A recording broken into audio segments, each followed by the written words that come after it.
नमस्कार, सुप्रभात. मी श्वेता. तुम्ही पाहताय न्यूज 18 लोकमत बुलेटिन मध्ये तुमचं स्वागत. पुढच्या अर्ध्या तासात पाहूयात स्पीड न्यूज.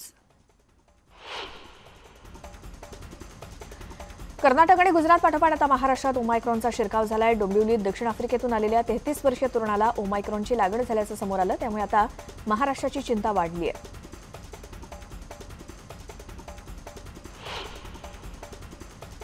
ओमायक्रॉन व्हेरियंटचं संकट लक्षात घेता कोरोना लसीकरणाला गती यावी यासाठी हिंगोलीचे जिल्हाधिकारी शनिवारी स्वतः रस्त्यावरती उतरले होते. जिल्हाधिकारी जितेंद्र पापळकर यांनी शहरातील पेट्रोल पंप आणि लसीकरण केंद्रांना भेट देऊन नागरिकांना लस घेतली की नाही याबद्दल विचारणा केली. कोरोनाचे नियम न पाळणाऱ्या नागरिकांवर जिल्हाधिकाऱ्यांनी स्वतः दंडात्मक कारवाई देखील केली. नागरिकांनी लवकरात लवकर कोविड लस घ्यावी असं आवाहन त्यांनी केलं.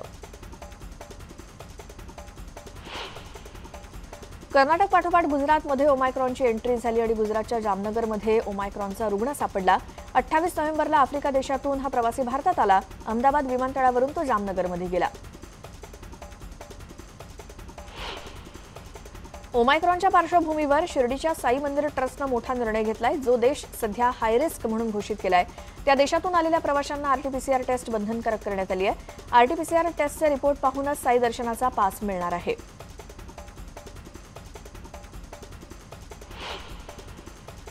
साई भक्तांची आता रॅपिड टेस्ट सुद्धा केली जाते. विमानाने येणाऱ्या सर्व भाविकांची टेस्ट केली जाणार असून परदेशी नागरिकांची माहिती देण्याच्या सूचना संस्थांनं दिल्यात. शिर्डीच्या विमानतळ प्रशासनाला साई संस्थांनं या सूचना दिल्या. विरोधी पक्षनेते देवेंद्र फडणवीस यांनी शिवसेनेवर हल्लाबोल केला आणि साहित्य संमेलनाच्या वादावरून फडणवीसांनी शिवसेना सावरकरांची कसली वारसदार, त्यांना लाज वाटली पाहिजे असा घणाघाती टोला फडणवीसांनी लगावला. 2 दिवसांपूर्वी संसदेत खासदारांचं निलंबन झालं तेव्हा माफी मागायला आम्ही सावरकर आहोत का असं शिवसेनेच्या सदस्या म्हणाल्या होत्या आणि हा निर्लज्जपणा आहे अशी टीका फडणवीसांनी केली.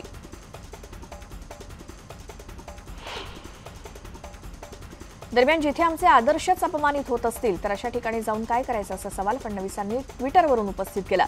इतकंच नव्हे तर जावेद अख्तर यांच्यासारखे लोकही एकांगी बोलतात तसा टोला त्यांनी लगावला. अशा लोकांनी पुरस्कार परत केले, टीका केली. मात्र लोक मोदींच्या मागे आहेत त्यामुळे असे लोक नैराश्यातून बोलत असल्याची टीका फडणवीसांनी केली. दरम्यान देवेंद्र फडणवीसांच्या ट्विटला उत्तर देत आमचं काम आम्ही केलं, ज्यांना जायचं किंवा ज्यांना यायचं ते येतील असं प्रत्युत्तर छगन भुजबळ यांनी दिलं.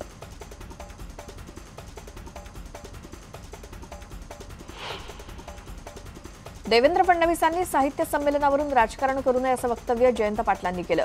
पुणे मनपातील राजकीय आघाडीबाबत स्थानिक प्रतिनिधींचा निर्णय तेच घेतील आणि स्थानिक प्रतिनिधीच निर्णय घेतील असं ते म्हणाले. फडणवीसांना मुख्यमंत्री व्हायची घाई नाही तर चंद्रकांत पाटील यांनाच घाई लागली आहे. फडणवीस यांना त्यांच्या पक्षातील हितचिंतक माहिती आहेत असा टोला त्यांनी लगावला. काँग्रेस हा राष्ट्रीय पातळीवरचा आणि जनमानसातला पक्ष असून काँग्रेसला डावलणं म्हणजे फॅसिस्ट चळवळीला बळ देणं ही सामनानं केलेली मांडणी योग्य असल्याचं मत महसूल मंत्री बाळासाहेब थोरात यांनी केलं. शनिवारी संगमनेरमध्ये पत्रकारांशी संवाद साधताना थोरात यांनी आपली भूमिका स्पष्ट केली. एनसीबी मुंबईचे झोनल डायरेक्टर समीर वानखेडे यांनी जातीच्या खोट्या प्रमाणपत्रावर नोकरी मिळवली आणि त्यांची नोकरी जाणार असं वक्तव्य अल्पसंख्याक मंत्री नवाब मलिक यांनी केलं होतं. मात्र समीर वानखेडेंजवळ अनुसूचित जातीचं प्रमाणपत्र असल्यामुळे त्यांचे चुलत भाऊ संजय वानखेडे यांनी मंत्री नवाब मलिक यांच्या विरुद्ध वाशिम शहर पोलिसात अॅट्रॉसिटी ॲक्टनुसार तक्रार दाखल केली होती. त्यानुसार वाशिम जिल्हा सत्र न्यायालयाचे न्यायाधीश मेंजोगे यांनी नवाब मलिकांना 13 डिसेंबर रोजी वाशिम कोर्टात आपलं म्हणणं मांडण्यासाठी हजर राहण्याचे आदेश दिले. महापालिका सभागृहात सत्ताधाऱ्यांना जाब विचारला असता लोकशाहीर अण्णाभाऊ साठे सभागृहाबाहेरील रस्त्यावरती भाडोत्री गुंडांनी भाजपच्या महिला नगरसेविकांना केलेल्या धक्काबुक्की, शिवीगाळ आणि विनयभंग असल्याचा आरोप भाजप नगरसेविका शिष्टमंडळानं केला. याबाबत सखोल चौकशी करून संबंधित भाडोत्री गुंडांवर गुन्हा दाखल करा अशी मागणी भाजप नगरसेविका शिष्टमंडळानं मुंबईचे कायदा आणि सुव्यवस्था सह आयुक्त विश्वास नांगरे पाटील यांची भेट घेऊन केली. राष्ट्रपती रामनाथ कोविंद यांचा हेलिकॉप्टर रायगडावरती उतरवण्यास शिवप्रेमी यांनी विरोध केला. किल्ले रायगडावर हेलिकॉप्टर उतरल्यानं छत्रपती शिवाजी महाराजांच्या प्रतिमेवर धुरळा आणि कचरा उडणार असल्यानं राष्ट्रपती रामनाथ कोविंद यांनी हेलिकॉप्टर गडावरती उतरवू नये अशी मागणी शिवप्रेमींनी जिल्हा प्रशासनाकडे केली होती. शिवप्रेमींचा विरोध आणि त्यांच्या भावना लक्षात घेऊन राष्ट्रपती हे किल्ले रायगडावरती न उतरता रोपवेनं गडावर जाणार असल्याची माहिती खासदार संभाजीराजे छत्रपती यांनी दिली.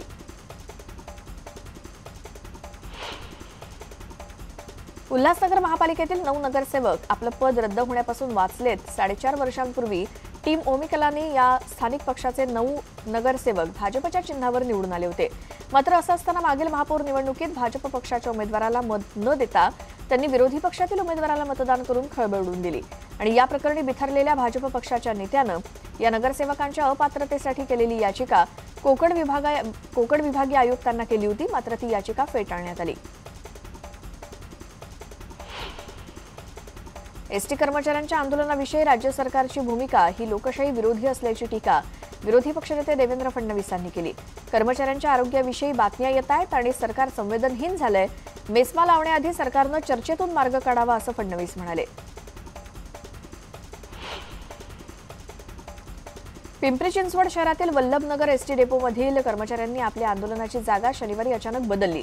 पोलीस खात्याकडून दबाव आल्यानंतर एसटी कर्मचाऱ्यांनी आपल्या आंदोलनाची जागा बदलली आणि आंदोलनाची जागा बदलून सुद्धा कर्मचारी आपल्या भूमिकेवरती ठाम आहेत. परिवहन मंत्र्यांनी जरी मेस्मा कायदा लावण्याची भीती दाखवली तरी आम्ही मागण्यांवरती ठाम आहोत अशी भूमिका पिंपरी चिंचवडमधल्या एसटीच्या कर्मचाऱ्यांनी घेतली.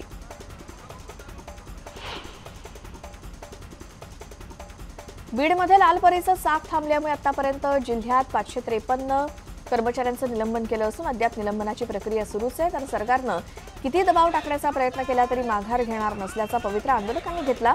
अनेक कर्मचाऱ्यांनी आत्महत्या केली तरीही सरकारला जाग येत नसल्यामुळे स्मशानात जाऊ मात्र आता माघार घेणार नाही असा सणसणीत इशारा बीडमधल्या संतप्त आंदोलकांनी दिला.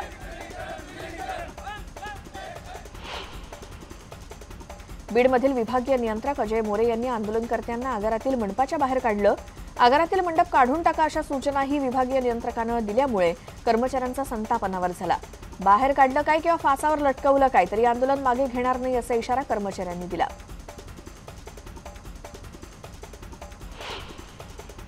2 तारखेला पाटबंधारे खात्यानंच खडकवासला साखळी धरणातून पाणी कपातीचं पत्रक काढलं.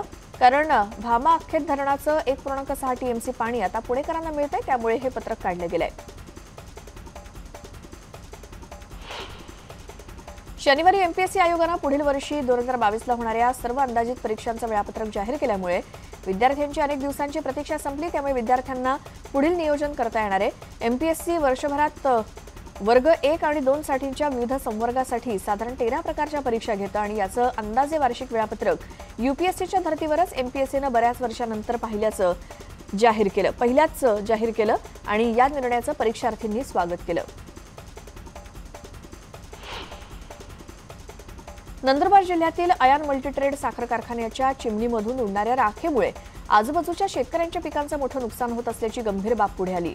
या राखेमुळे कपाशी, मिरची आणि पपईचं पीक काळवंडत असून त्यामुळे त्यांना मिळणाऱ्या कमी भावाचा भुर्दंड हा परिसरातल्या शेतकऱ्यांना सोसावा लागतोय. काही दिवसांपूर्वी राज्यात उपमुख्यमंत्री अजित पवार यांच्या निकटवर्तीयांच्या कारखान्यावर पडलेल्या धाडीमध्ये या कारखान्याचा देखील समावेश होता. तेलंगणा, आंध्र प्रदेश राज्यात कत्तलीसाठी कंटेनरमध्ये जनावरं कोंबून नेणाऱ्या आंतरराज्य टोळीचा पर्दाफाश करण्यात चंद्रपूर पोलिसांच्या स्थानिक गुन्हे शाखेला यश आलंय.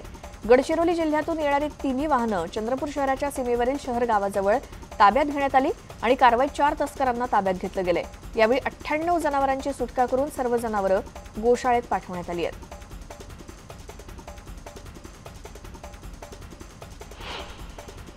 लग्न समारंभ आटपून डोंबिवलीतील एक कुटुंब रिक्षानं घरी परतलं. मात्र दागिन्यांची बॅग ही रिक्षातच राहिली.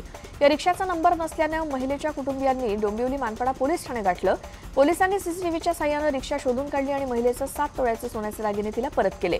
अवघ्या तासाभरात पोलिसांनी दागिने शोधून काढले.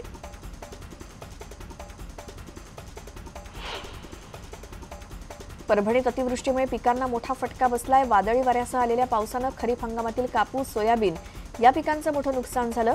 ढगाळ वातावरण आणि अवकाळी पावसामुळे चालू हंगामातील पिकांचं नुकसान झाल्यामुळे उत्पादनात तब्बल 40 ते 50% घट झाली आहे. गडचिरोलीत पोलीस चक्क शेतमजूर बनल्याचं चित्र पाहायला मिळालं. एरवी हातात बंदूक घेऊन जंगलात अभियान राबवणाऱ्या या पोलिसांनी शेतात चक्क कापूस वेचणी केली. मजुरांअभावी कापूस वेचणी रखडल्यामुळे पोलीसच शेतकऱ्यांच्या मदतीला धावून आले. त्यांनी 3 एकरात कापसाची वेचणी करत कापसाच्या सुरक्षित ठिकाणी साठवणुकीसाठी सुद्धा शेतकऱ्यांना मदतीचा हात दिला. रेगुंठा पोलीस ठाण्यातील पोलिसांनी केलेल्या या कामाचं सर्वत्र कौतुक होत आहे. गेल्या 2 दिवसांपासून पडलेल्या अवकाळी पावसानं जिल्ह्यात दाणादाण उडवली. सर्वात मोठा फटका शेतीला बसला तर जोमात सुरू असलेली ऊसतोडणी बंद पडली. ऊसतोड मजुरांचे संसार उघड्यावर पडलेत.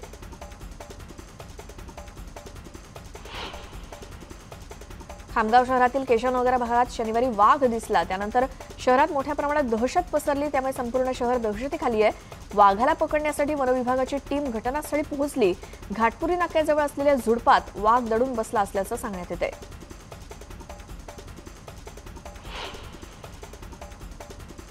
आंध्र प्रदेशच्या पुरी किनाऱ्यावर जवाद चक्रीवादळ धडकणार आहे. या पार्श्वभूमीवर मुसळधार पावसाचा इशारा देण्यात आलाय. तसंच समुद्र किनाऱ्यात जवळ राहणाऱ्या नागरिकांचं सुरक्षित ठिकाणी स्थलांतर करण्यात आलंय. चक्रीवादळाचा धोका लक्षात घेता एनडीआरएफची पथकं तैनात करण्यात आली आहेत. केरळमध्ये शबरीमाला मंदिरात दर्शनासाठी भाविकांची गर्दी झाल्याचं पाहायला मिळालं. तीर्थयात्रेसाठी हजारो नागरिक मंदिर परिसरात जमले होते आणि या गर्दीला रोखताना पोलिसांच्याही नाके नऊ. दरम्यान नियमांचं पालन करत भाविकांना मंदिरात प्रवेश देण्यात आला. सिंघू बॉर्डरवर संयुक्त किसान मोर्चाची बैठक झाली. या बैठकीत अनेक महत्त्वपूर्ण मुद्द्यांवर चर्चा झाली. त्याचबरोबर सरकारशी बोलण्यासाठी 5 सदस्यीय समितीची स्थापना या बैठकीमध्ये करण्यात आली. दरम्यान संयुक्त किसान मोर्चाची पुढची बैठक 7 डिसेंबरला होणार असल्याची माहिती राकेश टिकेत यांनी दिली. उत्तराखंडमधील सत्ताधारी भाजपला निवडणुकीची शिडी पार करण्यासाठी नरेंद्र मोदी दौऱ्यावरती आहेत. विधानसभा निवडणुकीपूर्वी भाजपनं पक्षाच्या बाजूने वातावरण निर्मितीसाठी शनिवारी डेहराडून येथील परेड ग्राउंडवर पंतप्रधान नरेंद्र मोदी यांची जाहीर सभा आयोजित केली होती. यावेळी मोदींनी काँग्रेसवर टीका केली.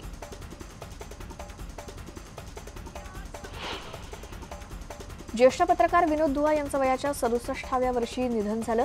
त्यांच्यावर दिल्लीतल्या अपोलो रुग्णालयातील अतिदक्षता विभागात उपचार सुरू होते. त्यांची मुलगी आणि अभिनेत्री मल्लिका दुआ यांनी याबाबतची माहिती दिली. आज रविवारी त्यांच्यावर अंत्यसंस्कार होत आहेत.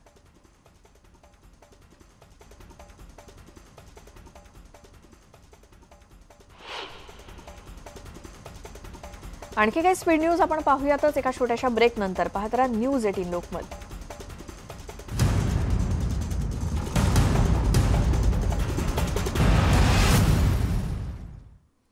ब्रेक नंतर तुमचं स्वागत. पुन्हा पाहूया स्पीड न्यूज. भारत विरुद्ध न्यूझीलंड दुसरी कसोटी सामन्यामध्ये न्यूझीलंडचा संघ 62 धावांवरती बाद झाला. सामन्यामध्ये अश्विननं 4 विकेट्स तर श्रीराजनं 3 विकेट्स घेतल्या. अक्षर पटेलला देखील 2 विकेट्स मिळाल्या.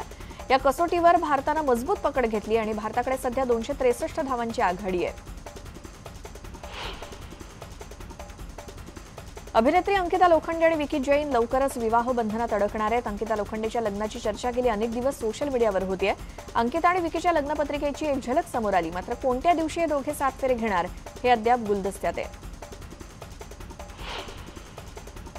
दरवर्षीप्रमाणे यंदाही याहूनं सर्वाधिक सर्च केलेल्या प्रसिद्ध व्यक्तींची यादी प्रसिद्ध केली आहे. यामध्ये 2021 या संपूर्ण वर्षात इंटरनेटवर कोणत्या व्यक्तींना सर्वाधिक सर्च करण्यात आलं याची यादी जाहीर केली. याहूनं जाहीर केलेल्या यादीत यंदा टॉपवर सिद्धार्थ शुक्ला आणि करीना कपूर यांच्या नावांचा समावेश आहे. तर यंदा या यादीत शाहरुख खानचा मुलगा आर्यन खानचा देखील समावेश झालाय.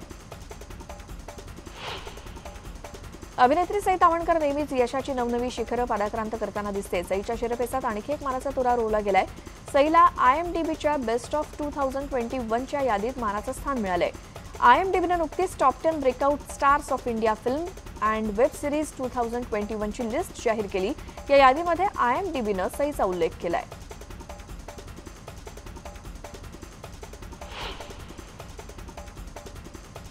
या स्पीड न्यूज पाहिल्यानंतर वेळ झाली आहे या बुलेटिनमध्ये इथेच थांबण्याची. मात्र दिवसभरातल्या महत्त्वाच्या आणि ताज्या बातम्यांसाठी आमचं YouTube चॅनल न्यूज 18 लोकमतला सबस्क्राईब करायला विसरू नका आणि बाजूला असलेल्या बेल आयकॉनवर क्लिक करा.